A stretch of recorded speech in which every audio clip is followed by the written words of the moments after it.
Welcome back to my channel and welcome to part 3, the final part of the postpartum summer glow up series. Today we're going to be talking about how to rediscover your passions and how to integrate those passions into even the busiest and most demanding of schedules. It's safe to say that in motherhood and postpartum, it can be really easy to lose sight of your passions because so much of your time is dedicated to the littles, as it should be. But I have found that engaging in a hobby or a passion project for just 30 minutes a day does wonders for your mental and emotional health and just your overall state of being. Not only does it make you feel like you did something for you at the end of the day, but it also strengthens that muscle of carving out time for yourself so that eventually it will become a habit. Even at 6 months postpartum, my body is still healing, still recalibrating hormonally, and still trying to balance itself out. Cortisol, the stress hormone, is actually shown to be the highest for stay-at-home moms, according to a study that I read in NPR. And multiple studies have shown that moms who work full-time or part-time have significantly better physical and mental health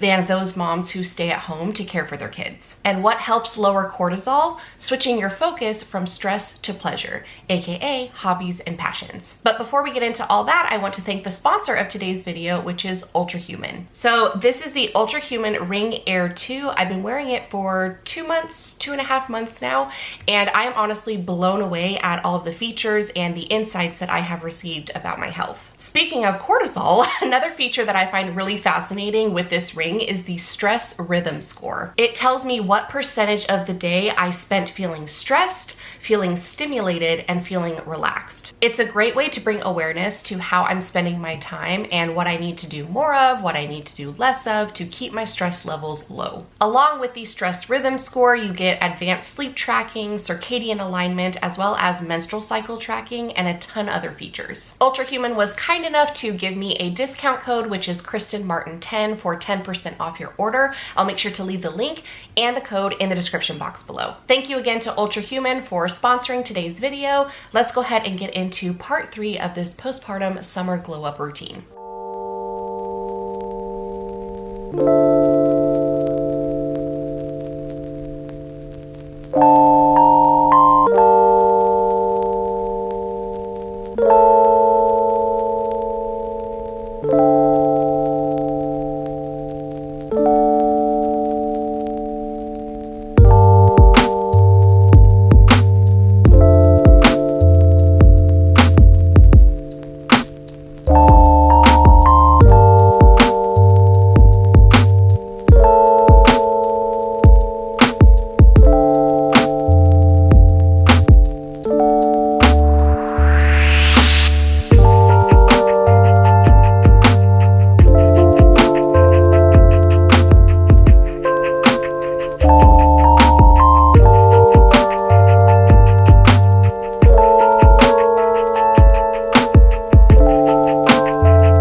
Let's get into part 3 of this postpartum summer glow up series.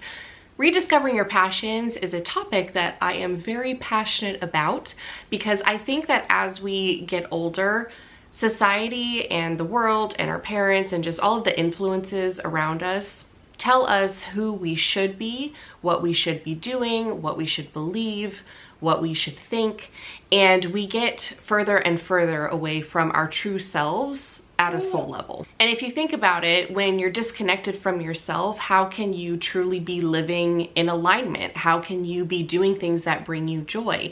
How can you be your best self if you don't know who you are and you're not connected with who you are?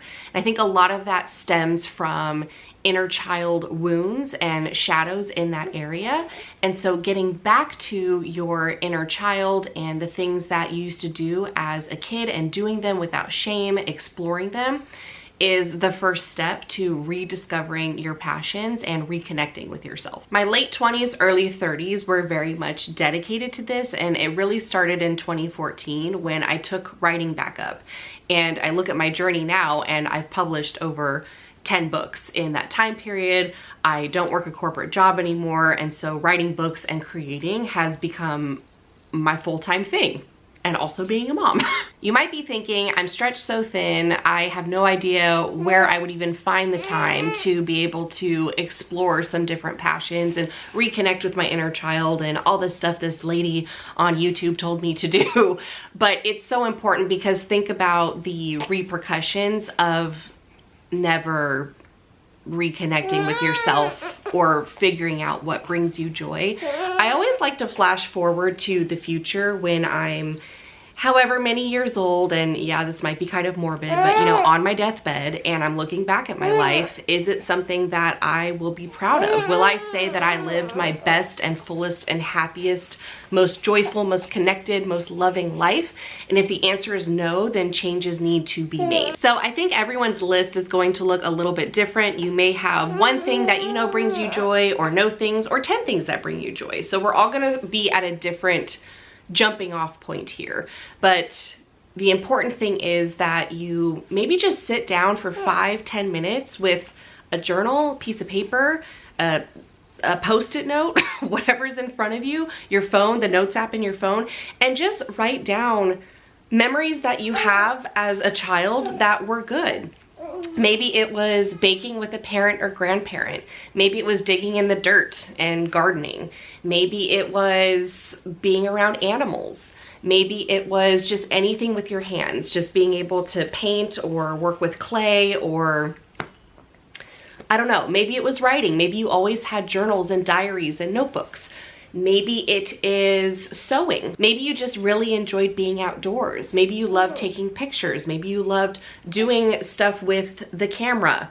I mean, just think about the things that brought you joy as a kid and try to extrapolate that out. So, like I said, digging in the dirt, maybe that correlates to gardening, or maybe not, you know. But if you can just think about the things that brought you joy as a kid, something that you got lost in and loved doing, that is such a good place to start to figure out your passions. So like I said, because I spent time in my late 20s, early 30s rediscovering my passions, I already have a pretty nice list. Now it's just about the time to be able to integrate those into my routine. So my overarching goal for part 3 of this postpartum summer glow up series is to be able to spend 1 hour a day on a passion project or hobby. And that 1 hour is something I'll definitely have to build up to as the babies get older.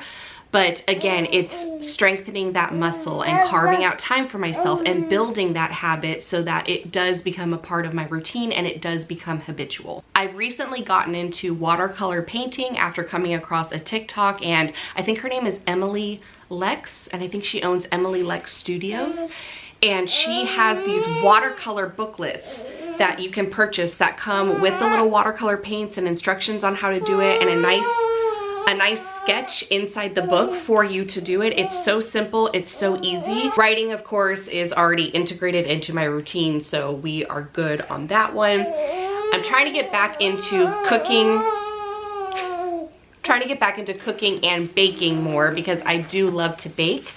And then eventually I would like to be able to do my resin art and candle making and even some punch needling. But again, these are longer term goals because I know which things are going to take more time and which things I want to focus on first that are actually feasible in the season of life I am in. And the watercolor painting really only takes like 20 to 30 minutes, right? So that's a good start.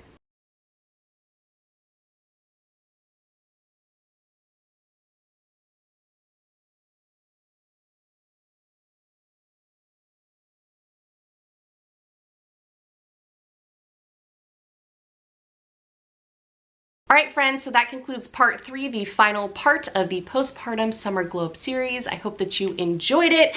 Don't forget to like and subscribe, and make sure to follow me over on TikTok and Instagram for more of my short form content. And make sure to sign up for my newsletter as well. Lacey just hopped on the chair and now it's moving. Hi! I'll make sure to leave those links in the description box below, as well as the link and the code for the Ultra Human Ring Air 2, so make sure to check that out. Thanks again for watching, and I'll see you in the next one. Bye!